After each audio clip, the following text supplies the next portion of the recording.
Ceremonial oversight. Automation often arrives as speed, and oversight often arrives as paperwork. When the tool supplies the answer before the reviewer has time to understand the question, review risks becoming a ritual. Oversight becomes ceremonial when the act of checking is optimized for defensibility and throughput, rather than for detection of error, so that signatures and checklists function as proxies for understanding. Consider a generic system. A workflow produces decisions, a second workflow reviews them, and a third records that review happened. Automation improves the first workflow by making outputs fast, consistent, and easy to copy. The review layer is then pressured to keep pace because delays are visible and costly. A central constraint appears. Attention is finite and verification is slower than generation. The tool can propose 10 plausible outputs in the time a person can thoroughly validate one. When oversight is expected to review everything, the constraint forces review to change form. It shifts from investigation to confirmation. The checklist becomes a compression algorithm for judgment. A trade-off emerges between coverage and depth. Review can be deep on a small sample or shallow on the full set. Many organizations choose shallow and full because it produces a clear metric, 100% reviewed. That number is legible to management, auditors, and dashboards. Depth is harder to count, and what is hard to count is often treated as optional. Incentives then do their predictable work.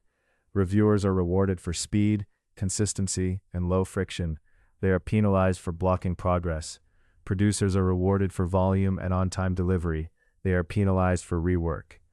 Under these incentives, the reviewer learns that catching problems creates work, conflict, and delay, while passing items preserves momentum.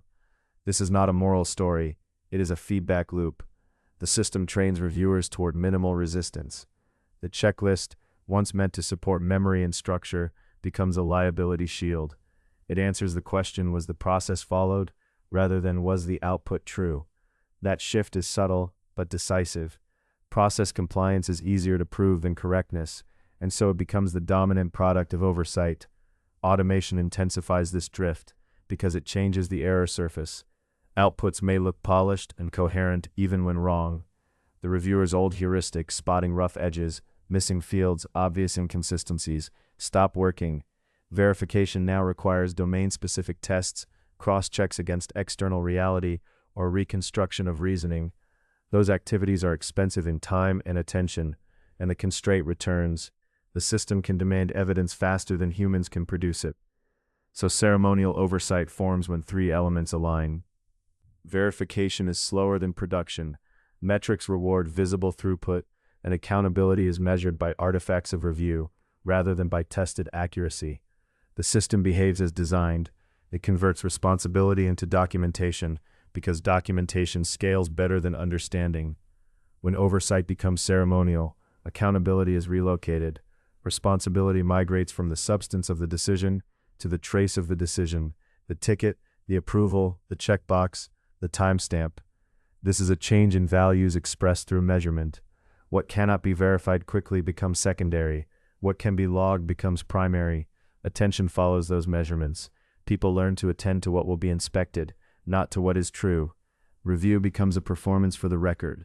In that environment, oversight can exist everywhere and nowhere at once. Everywhere is a required step. Nowhere is a place where uncertainty is allowed to slow the machine. Meaning erodes in a particular way. The role of the reviewer, which once implied discernment and responsibility, is narrowed into a gatekeeping routine. The producer, seeing that review is predictable, begins to treat it as a latency to be managed, rather than a source of correction. The human relationship to work shifts from stewardship of outcomes to management of artifacts. A second-order effect is quiet but durable. When mistakes occur, the system's first defense is that the ritual was performed. The conversation becomes about whether the form was completed, not whether reality was consulted. Oversight in this form does not fail loudly, it succeeds at preserving the appearance of control. Consider a single question and hold it steady. In a given workflow, what is oversight actually trying to detect? Notice the difference between steps that test reality and steps that merely record compliance. Name which artifacts exist to create knowledge, and which exist to create plausible deniability. Examine where time is allowed for verification and where it is only symbolically represented. This reflection is not about rejecting automation or praising caution. It is about seeing the structure, where attention is spent, what is measured, and what kind of responsibility the system can realistically support under its constraints. Oversight is real when it can change an outcome, not merely certify a path.